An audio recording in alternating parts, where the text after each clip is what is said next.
Cockroach Janata party అధినేత అభిజిత్ దీప్కేపై తాజాగా రాజస్థాన్లోని జైపూర్లో ఒక వ్యక్తి దాడి చేశారు. ఆయన ఒక బహిరంగ సమావేశంలో పాల్గొన్న సమయంలో అతనిపై ఒక చెంప దెబ్బ కొట్టాడు. దీంతో ఇది కాస్త వివాదంగా మారిపోయింది. సరిగ్గా ఇలాంటి ఘటనే 2019లో అరవింద్ కేజ్రీవాల్పై సైతం జరిగింది. ఆయన ఎన్నికల ప్రచారంలో ఉన్న సమయంలోనే ఈ విధంగా చెంపపై కొట్టడం, ఆ తర్వాత అది రాజకీయంగా వివాదంగా మారి అరవింద్ కేజ్రీవాల్పై సింపతి పెరగడం ఇదంతా జరిగింది. సరిగ్గా అభిజిత్ దీప్కే సైతం ఇదే విధంగా ప్లాన్ చేశారా అనే అనుమానాలు వస్తూ ఉన్నాయి.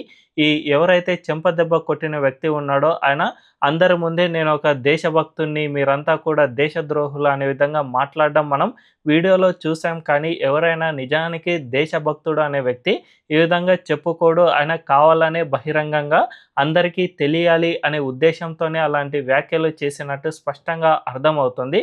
వీటన్నిటిని చూస్తూ ఉంటే వీళ్ళు ప్రీ ప్లాన్డ్గానే ఏదో చేసినట్లు అర్థమవుతుంది. నిజానికి ఢిల్లీలో ఫస్ట్ ప్రొటెస్ట్ సమయంలోనే పోలీసులు మాకు గనక పర్మిషన్ ఇవ్వకపోతే మేము ఏదో ఒక పెద్ద వివాదాన్ని క్రియేట్ చేయాలి అని ప్రయత్నం చేశారు. కానీ పోలీసులు వీళ్ళు అడిగిన వెంటనే పర్మిషన్ ఇవ్వడంతో వీళ్ళ ప్లాన్ మొత్తం ఫెయిల్ అయింది. సరిగా అలాంటి ప్లాన్నే ఇంకా వీళ్ళు ఫ్లేరప్ చేయడానికి ప్రయత్నాలు చేస్తూ ఉన్నారా, అందులో భాగంగానే ఈ చెంప దెబ్బ సైతం జరిగిందా అనే విషయాలు తెలియాలంటే ఖచ్చితంగా వెయిట్ చేయాల్సిందే. మరి ఈ ఘటనపై మీ అభిప్రాయం ఏంటో కామెంట్ల రూపంలో తెలియజేయండి.